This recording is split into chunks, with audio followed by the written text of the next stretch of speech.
20대 대통령 선거를 앞두고 제기된 무속 정치 논란과 이단 신천지 개입 의혹에 대해 우려하는 목소리가 커지고 있습니다. 남북 접경 지역 주민과 종교인들이 대북 전단 실태 조사를 위해 방한 중인 토마스 퀸타나 유엔 북한 인권 특별보고관에게 접경 지역의 어려운 현실을 설명했습니다. 한신대학교가 메타버스 플랫폼을 통해 비대면으로 2022학년도 입학식과 오리엔테이션을 진행했습니다. 인근 지하철역부터 교내 건물, 운동장 등을 가상 공간으로 재현해 현장감을 높인 이색 입학식을 소개합니다. 여러분 안녕하십니까? CBS 뉴스입니다. 20대 대통령 선거가 다가오면서 온 국민의 관심이 높아지고 있습니다. 특히 무속 정치 논란과 이단 신천지 개입 의혹이 대선을 뜨겁게 달구고 있는데요. 한국교회도 민감하게 반응하고 있습니다. 이승규 기자의 보도입니다. 제1야당 대통령 후보의 무속 정치 논란과 이단 신천지 개입 의혹이 수그러들지 않고 있습니다. 특히 이단에 민감한 한국교회는 신천지 개입 의혹이 나온 다음 성명을 잇따라 발표하며 교인들의 주의를 당부하고 나섰습니다. 기독교 대한성결교회는 대선을 앞두고 성명을 발표해 무속 정치 논란과 이단 신천지에 대한 경계를 당부했습니다. 기성총회는 미신적인 무속과 신천지 집단은 성결교가 지향하는 사중복음 중 중생의 가르침과 거리가 멀다며 기성총회는 하나님 나라에 상반되는 우상 숭배의 흐름을 배격한다고 강조했습니다. 지영은 총회장은 또 우리나라가 세계적으로 도약할 시기를 놓치면 안 된다며 이번 대선을 통해 우리 사회가 한층 발전하기를 기도한다고 덧붙였습니다. 기독교 대한성결교회 광주 동지방에도 민주정치 사회의 주술과 복수를 끌어들이고 사교 집단을 개입시키는 행위는 결국 정치 활동의 폐악으로 이어진다며 민주적 가치 실현을 위해 우리가 위임한 국민 주권을 명예롭게 사용하라고 지적했습니다. 기성총회 광주 동지방에는 이와 함께 선제적 타격이나 킬체인 등 호전적인 용어를 사용하며 힘의 논리를 내세우는 언동은 이 땅의 평화와 안녕에 무책임한 행동이라며 국가 안보와 국민의 생활 안정을 파괴하는 정치적 해악이라고 강조했습니다. 구세군 등에 속한 목사와 장로들로 구성된 백향목 포럼 역시 기자회견을 열고 맹목적인 신앙과 무속에 나라의 운명을 맡길 수 없다고 강조했습니다. 백향목 포럼은 그릇된 미신에 빠진 후보자에게 대한민국 호의 운전대를 맡길 수 없다며 우상을 섬기는 사람은 하나님 앞에 무릎을 꿇는다는 진리를 깨달아야 한다고 말했습니다. 무속 정치 논란이 불거진 뒤 한국교회는 지금까지 114개 이상의 단체가 이를 비판하는 성명을 발표한 바 있습니다.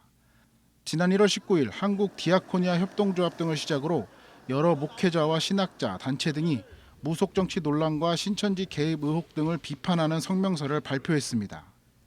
이와 함께 오는 3월 1일에는 주술과 신천지, 비선 정치를 반대하는 범기독교 시국 기도회도 예정되어 있습니다.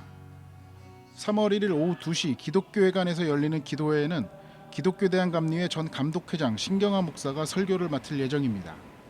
CBS 뉴스 이승규입니다. 남북 접견 지역 주민들과 종교인들이 방한 중인 토마스 퀸타나 유엔 북한 인권 특별보고관에게 접경 지역 현실을 설명하는 자리를 가졌습니다. 대북 전단 실태 조사를 위해 방한한 토마스 퀸타나 북한 인권 보고관은 한반도 평화가 얼마나 중요한지 다시 생각하는 시간이었다고 밝혔습니다. 송주열 기자입니다. 유엔 북한 인권 특별보고관이 지난 19일 대북 전단 실태를 조사하기 위해 철원 노동당사와 국경선 평화학교, 평화전망대 등 DMZ 분단 현장을 방문했습니다. 토마스 퀸타나 보고관은 민통선 안에 위치한 국경선 평화학교 회의실에서 접경 지역 주민들과 평화 대화의 시간을 가졌습니다.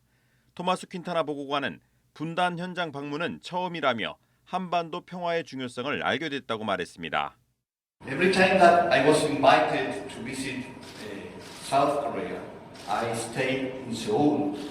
So this is the first time that I'm meeting people, ordinary South Koreans, who are able to share with me your sentiment about the critically importance of peace between the two Koreas. 접경 지역 주민들의 의견을 적극 반영해 국제사회에 한반도 평화에 대한 염원을 전달하겠다는 약속도 빼놓지 않았습니다. So, from what is on my hand, I commit myself again to help you to convey the message that peace is the only solution for a happy life in this part of the world, both for people like you living in the south, but also for the people living in the north. 평화 대화에는 철원과 연천, 파주, 김포, 강화도에서 온 주민 대표 20여 명이 참석해 일부 탈북민 단체들의 대북전단 살포가 접경 지역 주민들을 위험에 빠뜨리고 있다고 설명했습니다. 접경 지역 평화 운동을 벌이는 종교인들도 토마스 퀸타나 보고관에게 평화의 서신을 전달했습니다. 평화기도회를 이끌어온 목회자들은 평화의 서신에서 대북전단에 대한 한국 사회의 다양한 의견을 들어줄 것과 평화 정책이 북한 인권을 증진시키는 길이라는 내용을 전달했습니다. 토마스 퀸타나 유엔 북한 인권 특별 보고관은 접경 지역 주민들의 의견을 들은 뒤 최문순 강원도지사의 안내를 받아 철원 평화전망대에 올랐습니다. 토마스 퀸타나 보고관은 비무장지대 철책과 북한 초소 관측에 깊은 관심을 보였습니다. CBS 뉴스 송별입니다. 한신대학교가 메타버스 플랫폼을 통해 비대면으로 2022학년도 입학식과 오리엔테이션을 진행했습니다. 인근 지하철역부터 교내 건물, 운동장 등을 가상 공간으로 재현해 현장감을 높인 입학식 현장을 소개합니다. 오요셉 기자입니다. 올해 한신대학교 입학식은 조금 특별한 장소에서 진행됐습니다.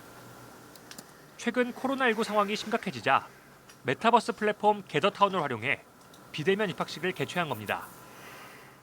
인근 지하철역에서 캠퍼스로 이어지는 길부터 각종 교내 건물과 운동장, 동아리 홍보부스 등이 가상현실 공간에 사실적으로 구현됐습니다. 직접 캠퍼스를 거닐지 못하는 아쉬움을 달래기 위해 포토존 등 다양한 소통 장치들을 마련했습니다. 동시에 오프라인으로 진행된 현장 입학식을 실시간 중계해 현장감을 높였습니다. 한신대 강성영 총장은 신입생들에게 현실에 안주해 미래를 향한 도전과 꿈을 갖지 못하면 퇴보할 수밖에 없다며 지성과 의지의 두 날개로 힘찬 비행을 준비하라고 권면했습니다. 또 학생들이 스스로 삶을 설계하고 무한히 펼쳐진 기회를 자신의 것으로 만들 수 있도록 대학이 최선을 다해 돕겠다고 말했습니다. 한신은 여러분이 대학 생활의 꿈을 마음껏 펼칠 수 있게 현실과 이상을 연결해주는 대학입니다. 여러분은 한신에서 땅 위의 것에 만족하지 않고 한없이 넓은 창공을 향하여서 위대한 비상을 꿈꾸시기를 바랍니다. 신입생들은 한신인 명예선언을 낭독하며 소외된 이웃과 함께하며 실천하는 지성인으로서의 정체성을 이어가겠다고 다짐했습니다.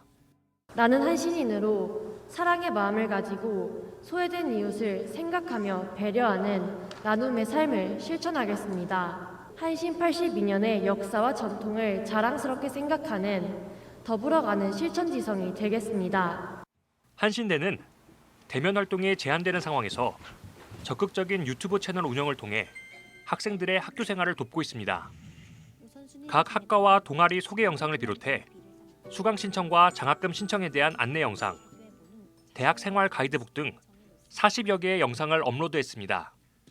한신대는 다음 달 16일부터 제한적으로 대면 수업을 실시해 나갈 예정입니다. CBS 뉴스 오요셉입니다. 오는 4월 17일 여의도 순복음교회에서 한국교회 부활절 연합예배를 드리는 가운데 준비위원회가 오늘 한소망교회에서 2차 준비기도회를 개최했습니다. 설교를 한 한국교회 총연합 류영모 대표회장은 세상이 어려울수록 하나님 말씀에 귀를 기울여야 한다며 교회가 세상의 희망이 돼야 한다고 말했습니다. 류영모 대표회장은 이어 한반도에 평화가 찾아오길 바란다며 우리 시대 전쟁이 있어서는 안 된다고 강조했습니다. 부활절 준비위원회는 코로나 극복을 위해 기후와 지구 환경 보호를 위해 하나님을 두려워할 줄 아는 대통령이 선출되도록 기도했습니다. 미랄복지재단 헬렌켈러 센터가 시청각 장애인 유권자의 참정권 보장을 위해 제20대 대통령 선거에서 통역 서비스를 지원합니다. 헬렌켈러 센터는 촉수화 통역인을 통해 투표 절차 설명과 동선 안내, 투표 보조 용구 신청 등 시청각 장애인의 원활한 투표 참여를 위한 다양한 서비스를 제공한다고 밝혔습니다. 미랄복지재단은 시청각 장애인도 엄연한 유권자인 만큼 비장애인과 동등한 참정권을 보장받을 수 있도록 하루빨리 관련 정책과 제도가 마련돼야 한다고 말했습니다. 수도권에 거주하는 시청각 장애인 누구나 신청할 수 있으며 본인 또는 대리인이 온라인과 유선 전화로 신청할 수 있습니다. 충주 청북교회 박재필 목사가 하나봉사회 제6대 이사장에 취임했습니다. 하나봉사회는 오늘 100주년 기념관에서 정기 총회를 열고 이사장 이취임식과 2022년 사업계획을 확정했습니다. 신임 이사장 박재필 목사는 코로나19로 어수선하지만 여전히 하나님의 사랑을 전달해야 한다며 많은 관심과 기도를 부탁한다고 말했습니다.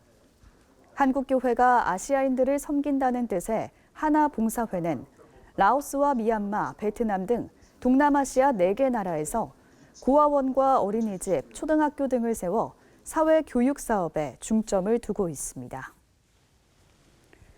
한국전쟁 당시 북한군이 퇴각하는 과정에서 기독교인 1000명 이상이 북한군에게 학살당했다는 조사 결과가 나왔습니다. 진실 화해를 위한 과거사 정리위원회가 서울신학대 박명수 교수팀에 의뢰해 진행한 한국전쟁 전후 기독교 탄압과 학살 연구 보고서에 따르면 한국전쟁 당시 북한군에 의해 개신교인 1026명과 천주교인 119명이 희생됐습니다. 북한군의 기독교인 학살은 인천 상륙작전 이후에 주로 이뤄졌으며 기독교를 적대 세력으로 간주했기 때문이라고 연구팀은 밝혔습니다.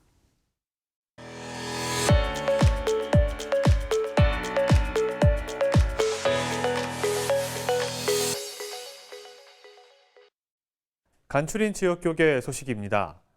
대전 중부교회가 서울 베이직교회 조정민 목사를 초청해 신년 부흥회를 열었습니다. 기독교 연합봉사회 신임 이사장으로 대전 한신교회 김석인 목사가 취임했습니다. 대전 중부교회가 서울 베이직교회 조정민 목사를 초청해 신년 축복 부흥회를 열었습니다. 대전 중부교회 조상용 담임 목사는 부흥회에 참가한 성도들에게 교회 회복과 십자가 사명을 위해 기도하자고 당부했습니다. 한국교회가 코로나의 위기를 뛰어넘어 살 수 있는 유일한 길은 다시 말씀으로 돌아가서 십자가를 붙들고 예수님이 주신 사명을 완수하는 것이라고 믿습니다. 이번 부흥 사경회가 우리 교회에 그와 같은 열매를 맺기를 간절히 소망합니다. 사회복지법인 기독교연합봉사회가 대전 한신교회 김석인 목사를 신임 이사장으로 선출하고 취임 감사 예배를 드렸습니다. 우리가 이 사회에 어떻게 사회복지를 정진하고 또 이룰 수 있을까 염려하고 기도하면서 이렇게 하리라 그 마음을 먹고 이 사회를 위해서 큰 일을 할 수 있을지 고민하며 기도하겠습니다. 김석인 이사장은 한신대학교를 졸업하고 한신교회를 개척했으며 한국기독교장로회를 대표해 기독교연합봉사회 이사로 섬겨왔습니다. 가스펠리아 대표 윤봉원 목사가 저서 이게 커피지를 출간하고 세미나를 열었습니다. 윤 목사는 커피가 세계 각지 선교사들에게 경제적인 도움이 되고 또 복음을 전하는 도구가 되도록 만들어 나가겠다고 밝혔습니다.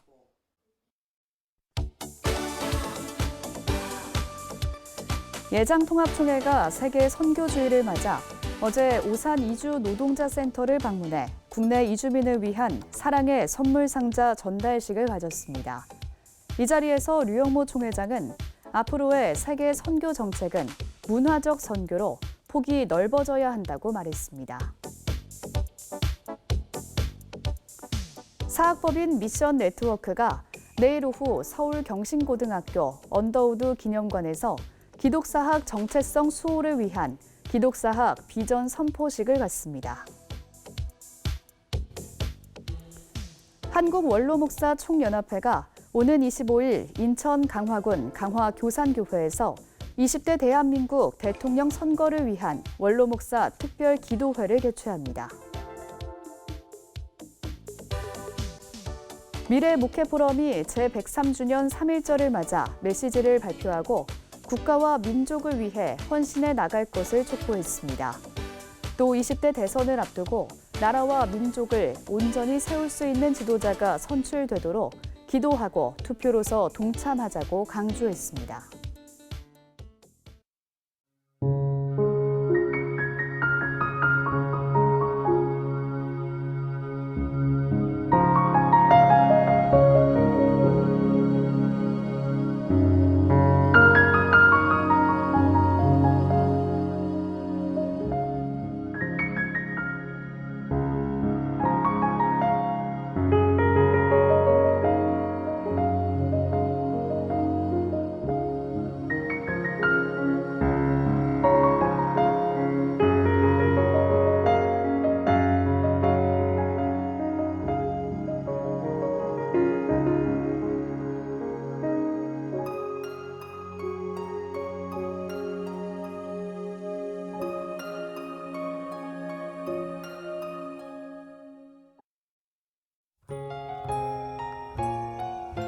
수도권을 비롯한 중부지방을 중심으로 한파특보가 내려진 가운데 내일은 오늘보다 더욱 춥겠습니다.